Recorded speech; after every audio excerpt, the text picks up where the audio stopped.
मैं अपने ancient sciences की यात्रा की शुरुआत वर्तमान युग की 5वीं शताब्दी में बने वैष्णव गुफा मंदिरों से करना चाहती हूँ, जो कि उदयगिरी में स्थित हैं। उदयगिरी सांची और प्राचीन विदिशा, जिसे बेसनगर या भेलसा भी कहते हैं, उसके बीच में स्थित है। 1.5 किलोमीटर लंबी उदयगिरी की पहाड़ियां नॉर्थ साउथ अलाइंड हैं। इसमें एक साउथ हिल है और एक नॉर्थ हिल है, जो कि एक रिज से जुड़ा हुआ है। इसमें एक पैसेज भी है जो नॉर्थ हिल और रिज के बीच में स्थित है। यह पैसेज ईस्ट वेस्ट अलाइंड है और आज के हमारे विषय Udayagiri as an astronomical observatory में महत्व रखता है। Namaskar.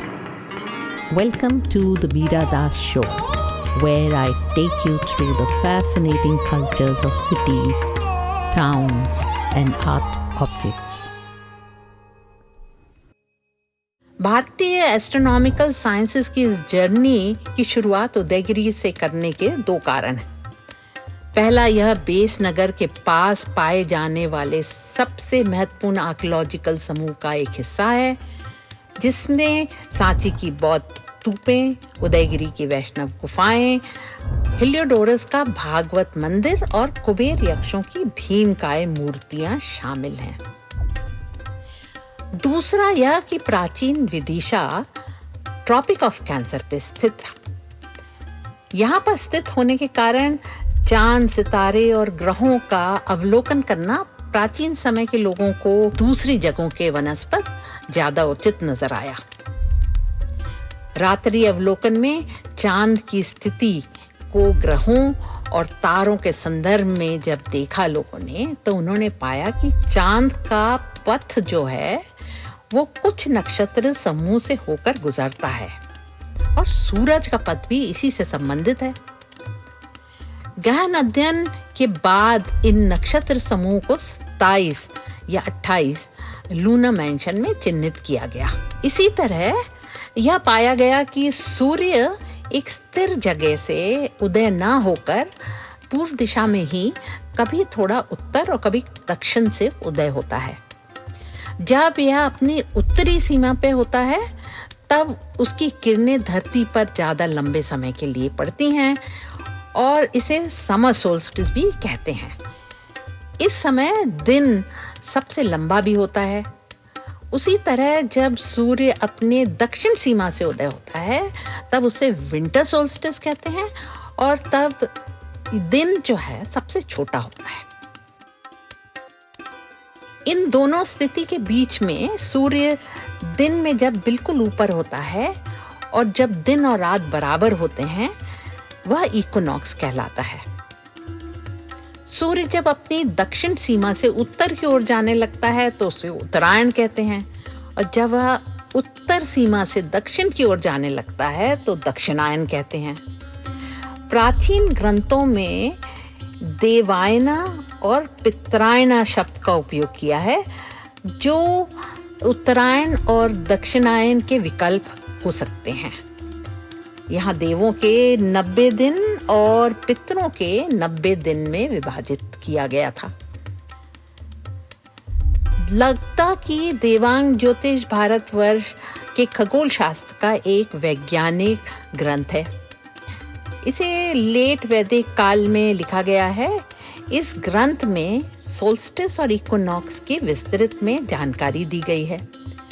यह वर्ष को 360 दिन, 12 महीने और 6 ऋतुओं में विभाजित करता है, जिसमें वसंत ऋतु, ग्रीष्म ऋतु, शरद ऋतु, हेमंत ऋतु और शीत ऋतु कहलाते हैं। इसका अवलोकन करना एक बहुत मुश्किल कार्य था, क्योंकि हमारी पृथ्वी एक अंडाकार पथ पर सूर्य के चारों ओर घूमती है। यह दूरी सीधी ना होकर 23 डिग्री के कोण में झुकी हुई है, और न सिर्फ इतना ही बल्कि धुरी स्थिर न होकर थोड़ा लड़खड़ाती है, जिस कारण से मौसम और समय के पूर्वानुमान को सटीकता से करना बेहद मुश्किल हो जाता है। इसी तरह पश्चिमी सभ्यताओं में भी वर्षों को उन्होंने 12 ज़ोडिएक में विभाजित किया और हर माह को एक ज़ोडिएक से शासित दर्शाया।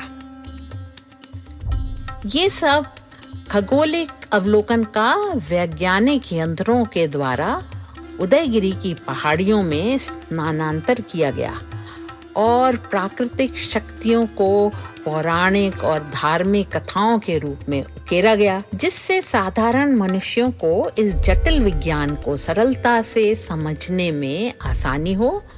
इससे ब्रह्मांड को नियंत्रण करने वाले देव देवताओं का स्थान और रूप दर्शाने की अनुमति भी मिली। यह ज्ञान 500 वर्ष बाद मोढेरा, श्रृंगेरी, कोणार्क और अन्य मंदिरों में अधिक स्पष्टता से दिखाई देता है, जबकि राजा जय सिंह द्वारा बनाए गए उज्जैन, दिल्ली, जयपुर और मथुरा में स्थित जंतर मंतर उदयगिरी से 1300 वर्ष बाद बनाए जा रहे हैं। उदयगिरी में पाए गए अखंड शिलाशीर से यह पता चलता है कि इस जगह का उपयोग लगातार काल गणना के काम में आता रहा है।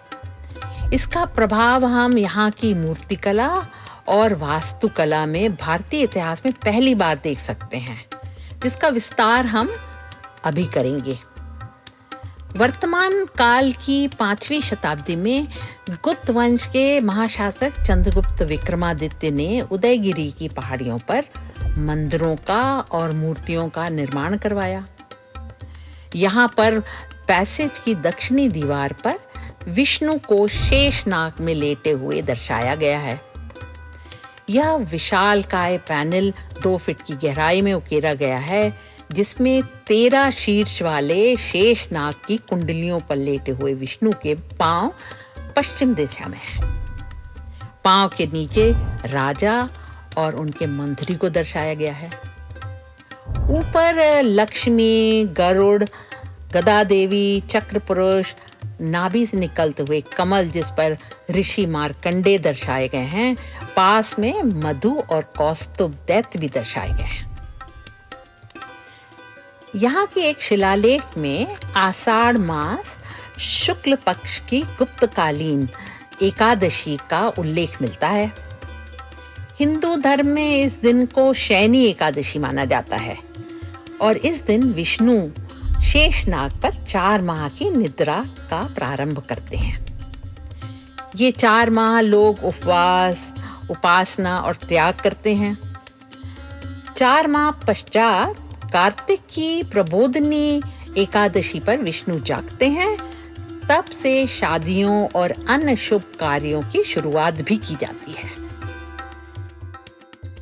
अनंतशाही विष्णु को इस तरीके से उकेरा गया है कि एकादशी के दिन जब समर सॉल्स्टिस का दिन होता है, तब सूर्य की रोशनी इस स्कल्पचर को उजागर करती है।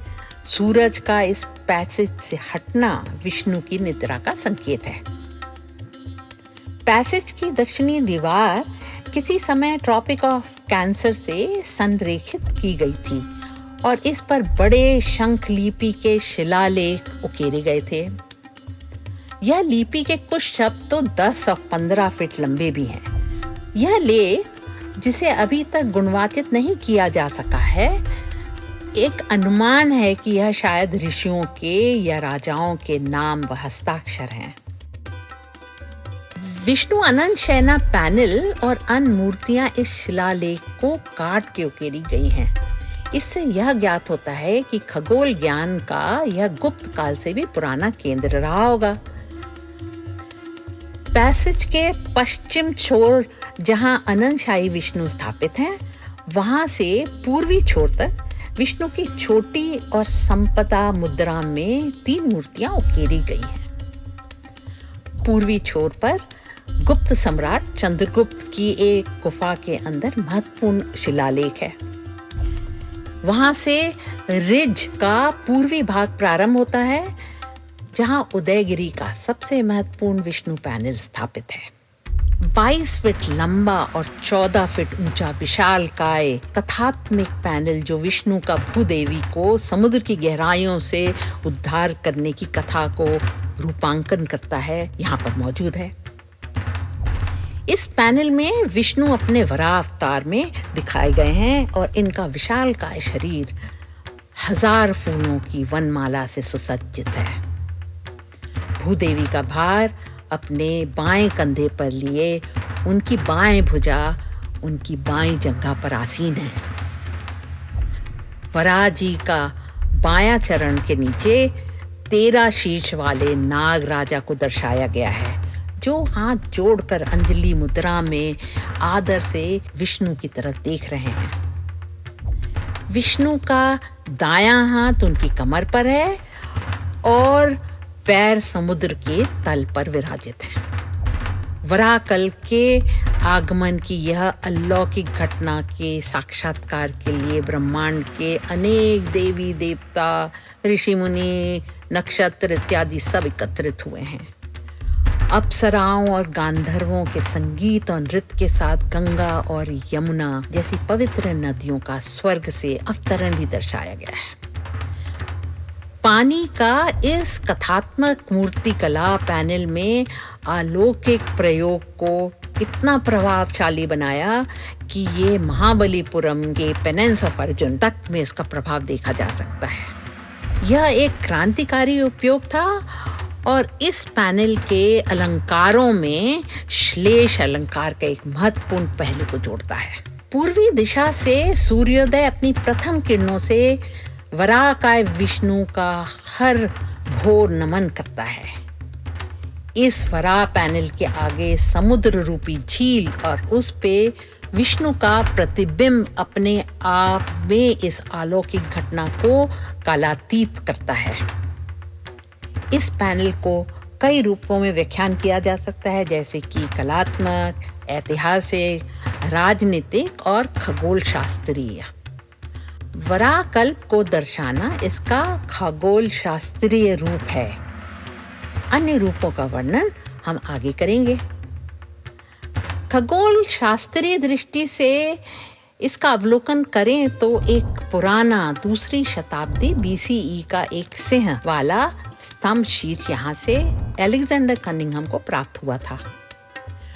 वो कहते हैं गुफा के ऊपर एक बड़ा पत्थर का चौकोर चबूतरा जैसा है, जिसके पास से उनको यह सिंह का घंटानुमा शीर्ष प्राप्त हुआ। जब मैंने अपने शोध के दौरान माइकल विलिस के साथ यहाँ जाकर देखा तो इस चबूतरे पर हमको घड़ी के डायल की तरह लकीरें उकरी हुई दिखाई दी। यह स्तंभ की परछाई को पढ़ने के काम आती रही होगी, ऐसा निष्कर्ष हमने निकाला। इस पर एक मेरा और विलिस का journal of South Asian studies 2002 volume 18 के 25 से 45 पन्नों पर the lion capital from Udayagiri and the antiquity of sun worship in central India नामक लेख छपा है। इसमें हमने विदिशा का सन वर्शिप से संबंध को विस्तार में दर्शाया है। विदिशा या भेलसा, जो कि भेला स्वामी का दूसरा नाम है, इस संबंध को और मजबूती देता है। 5वीं शताब्दी का 4 सिंह वाला स्तंभ शीर्ष, जो कि उत्तरी पहाड़ी के ऊपर से प्राप्त हुआ, वह उदयगिरी का खगोलिक अवलोकन केंद्र होने का और प्रमाण देता है। यह स्तंभ मंदिर की प्लिंथ के दक्षिण पूर्व कोने में स्थित था। यह शीर्ष, जो कि सम्राट अशोक के शीर्ष से अनुकृत था, वह पहाड़ के नीचे से प्राप्त हुआ और अब ग्वालियर की गुर्जरी महल म्यूजियम में रखा गया है।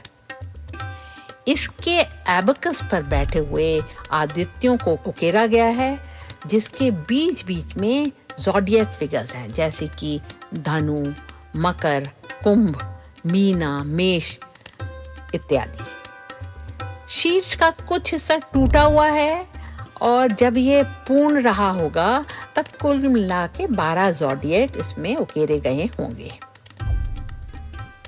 गुर्जरी महल म्यूजियम में यहाँ से प्राप्त एक गोल पत्थर का अवशेष भी रखा हुआ है, जो दोनों तरफ से उकेरा गया है।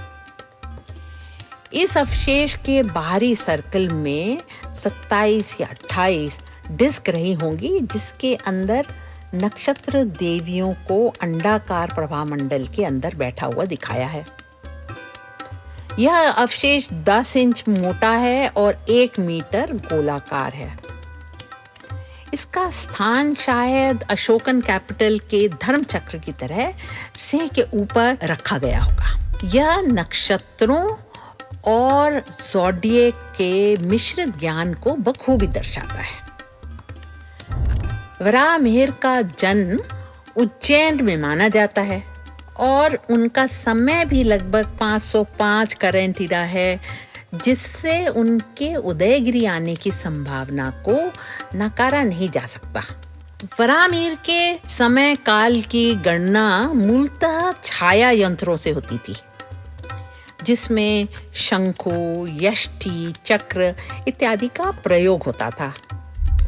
सूर्य सिद्धांत में इन यंत्रों के उपयोग को उनके नाम के साथ सूचीबद्ध किया है और इन यंत्रों का जैसे कि जल यंत्र, कपाल, धनुर, सुलभा और नर यंत्र इत्यादि की उपयोगिता, जगह, काल और अन्य निर्देशों को विस्तार में जानकारी दी है।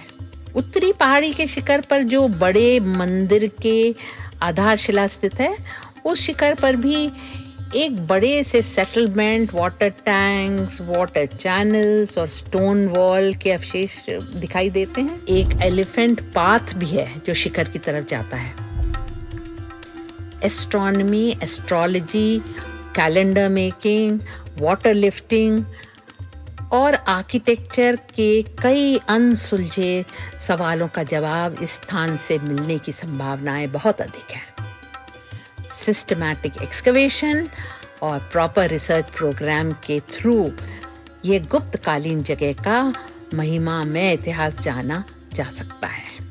आज की समय सीमा देखते हुए प्राचीन खगोलिक विज्ञान का उदयगिरी में अवलोकन को हम यहीं समेटते हैं। यह ज्ञान बहुत विस्तृत है और इसको सिर्फ एक परिचय की तरह समझें, जिसे आशा करते हैं आप अपने प्रयासों द्वारा आगे ले जाएंगे। ऐसे ही अन्य प्राचीन विज्ञान के विषयों का परिचय देने के लिए हम फिर आएंगे। आशा है आगे फिर आपसे मुलाकात होगी।